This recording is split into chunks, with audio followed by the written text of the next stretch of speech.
بسم اللہ الرحمن الرحیم یا بنی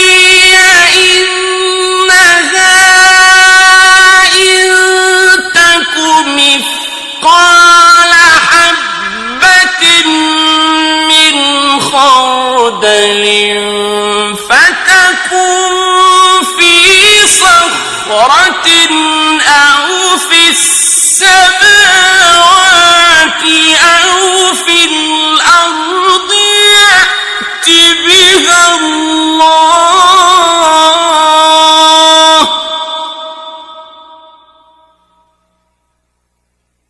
إن الله لطيف خبير. اعوذ باللہ من الشیطان اللعین الرجیم. بسم اللہ الرحمن الرحیم. الحمد لأہلہ والصلاة علی اہلہا. اما بعد، قال مولانا امیر المؤمنین علی بن ابی طالب صلوات اللہ وسلامہ علیہ: فأموا منزلا خصیبا وجنابا مریعا فاحتملوا وثناء الطریق وفراق الصديق وخشونة السفر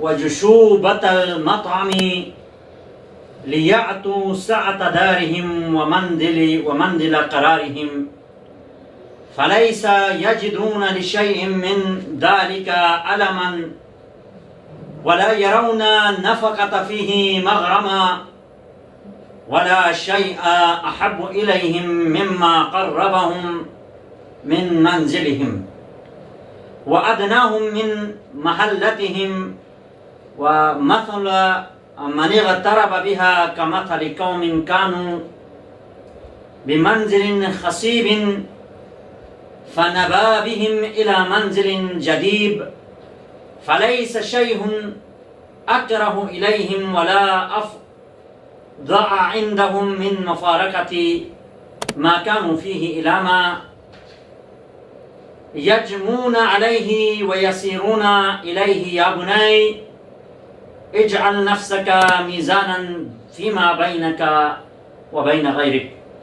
صدق مولانا امیر المؤمنین علی بن ابی طالب صلوات اللہ وسلامہ علیہ. سامعین و ناظرین کرام، موضوع گفتگو، موضوع سخن تربیت اولاد. حسب سابق سرنامہ کلام میں مولائے متقیان امیر المؤمنین علی بن ابی طالب کے مکتوبات میں سے مکتوب نمبر 31 کے چند کلمات کی تلاوت کرنے کا شرف حاصل ہوا.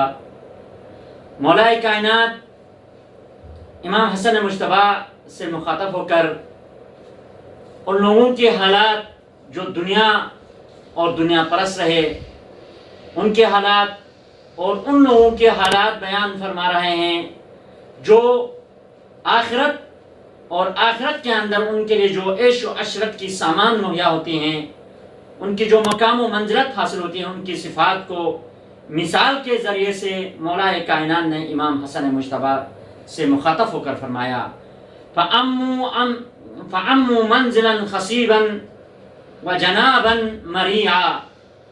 اور انہوں نے ایک سرسب و شاداب مقام اور ایک تر و تازہ اور پربہار جگہ کا رخ کیا، تو انہوں نے راستے کی دشواریوں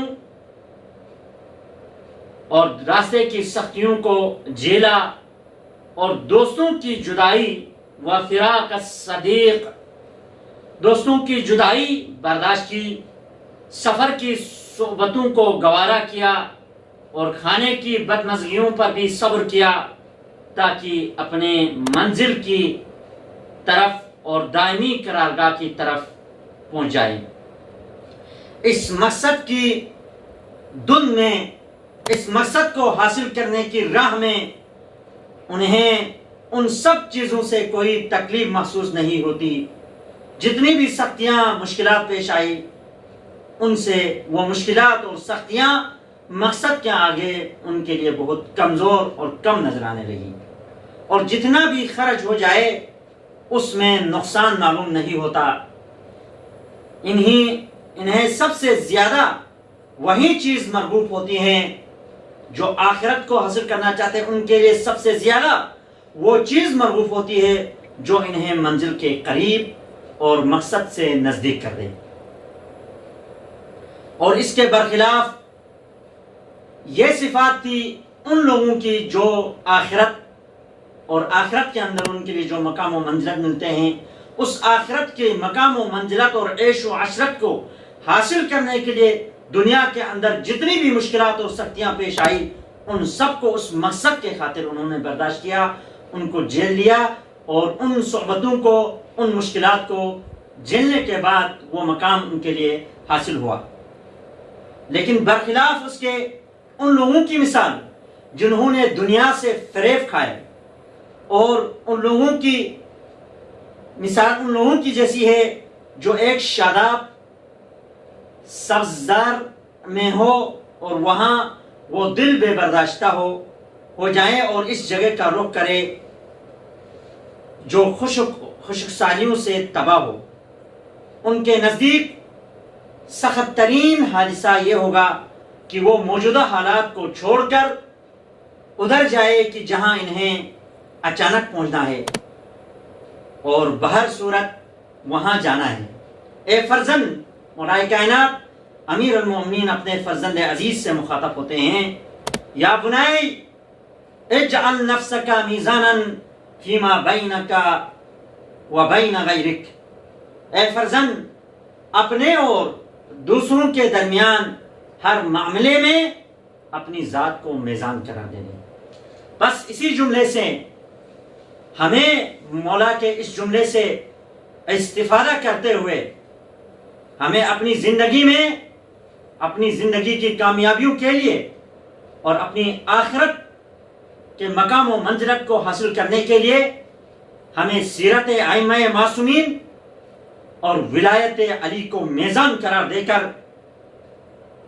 ولایت علی اور اولاد علی کی سیرت کو اپنا کر ان کی راہ پر چلنے چاہیے، اور ان کے سیرت کے مطابق اپنی اور اپنی اولاد اور اپنی قوم اور قبیلے اور اپنے مذہب کے عقیدت مندوں کی تربیت کرنی چاہیے. کیونکہ جہاں پر کسوٹی اور معیار اور میزان کو آل محمد کو قرار دیا جائے تو پھر اس کی زندگی کے اندر کامیابی اور آخرت میں بھی سرخرو نظر آئے گا. تو پس سابقہ نشست میں تربیت اولاد کے موضوع پر گفتگو کرتے ہوئے یہاں تک پہنچے تھے کہ اسلام نے کچھ قواعد اور ضوابط وراثت کے لیے بیان کیے ہیں. ان میں سے پہلا قاعدہ کے اوپر کچھ تذکرہ سابقاً عرض کر چکا ہوں، وہ قاعدہ اور قانون اور ضابطہ تھا مشابہ.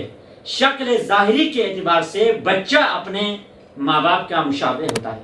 یوں کہوں کہ صفات عامہ کے ذریعے، صفات عامہ میں بھی بچہ اپنے ماں باپ کا مشابہ ہوتا ہے، فرع اپنے اصل کا مشابہ ہوتا ہے، اور وہ صفات جو دقیق ترین صفات ہے اس میں بھی بچہ یعنی فرع ماں باپ کے مشابہ ہوتا ہے. مثلا اگر ہم دیکھا جائے ظاہری شکل و شمائل میں بھی، شکل و صورت میں بھی بچے اپنے ماں باپ کے مشابہ ہوتے ہیں. اگر ماں باپ سفید ہو تو بچے بھی، اگر ماں باپ کالے ہوں تو بچے بھی اسی کے مشابہ ہوتے ہیں. اگر ماں باپ ذہین ہو تو بچے بھی ذہین، اگر ماں باپ کن ذہن ہو تو اس کے اعتبار سے بھی، کیونکہ ذہین ہونا اور کن ذہن ہونا یہ صفات وراثت میں سے ہیں. اسی کی وجہ اور سبب علماء تربیت نے بیان کیا ہے، کیونکہ انسان میں خاص قسم کا نوع اور ایک جز ہوتا ہے. وہ جز انسان کے مرنے سے نہیں مرتا، بلکہ وہ جز اس کی زندگی سے اس کی نسل کی طرف منتقل ہوتا ہے. اور ایک مغربی مفکر کا کہنا ہے کہ بیٹا باپ کا بھائی ہوتا ہے. کس طرح؟ لیکن وہ دو مختلف ماؤں سے، کیونکہ وہ لحظہ جس لحظے میں باویزہ پیداواری کام کو انجام دیتا ہے، اس لحظے میں وہ باویزہ دو قسموں میں تقسیم ہوتا ہے. ان میں سے ایک قسم باپ کے صفات کے سائے میں محفوظ ہوتا ہے، اور یہ صفات بطور وراثت جدید نسل کی طرف منتقل ہوتا ہے، اور ایک قسم دوران نمو ختم ہو جاتا ہے، یعنی وہ بویزہ مضغہ میں تبدیل ہوتا ہے، پھر جنین میں تبدیل ہوتا ہے، جس کی وجہ سے وہ ایک قسم ختم ہو جاتا ہے، لیکن ایک قسم باپ کی صفات کے سائے میں محفوظ ہو جاتا ہے، وہی صفات جدید نسل آنے والی نسل کی طرف منتقل ہوتی ہے۔ بس خلاصتاً یہ عرض کروں، وراثت میں جو مشابہ ہیں وہ روشن ترین قوانین میں سے ایک قانون ہے، وہ مظاہر شکلیہ اور خصوصیات ذاتیہ میں سے ہیں، جو فرع اپنے اصل کا کیا ہے، ہم مشابہ ہوتا ہے۔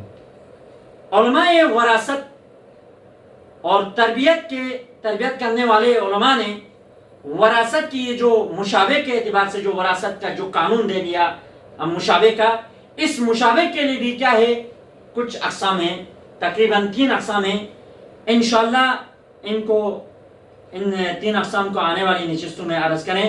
قبل اس کے کہ ان اقسام مشابہ کو بیان کرے، اس سے پہلے ہم انشاءاللہ اس موضوع پر ڈسکس کریں گے کہ مربی کے لیے کون سے اصول اور شرائط درکار ہیں، یعنی مربی کے اندر کون سے اصول اور شرائط کا ہونا ضروری ہے۔ انشاءاللہ یہ جو قانون ہے اور قانون اور ضابطۂ مشابہ کے جو اقسام ہیں، 3 اقسام، ان 3 اقسام کو بیان کرنے سے پہلے ہم انشاءاللہ مربی کے اندر جو صفات، مربی کے لیے جو اصول اور شرائط درکار ہے، ضروری ہے، ان اصول اور شرائط کو آنے والی نشست میں ہم بیان کریں گے انشاءاللہ۔ وآخر دعوانا ان الحمدللہ رب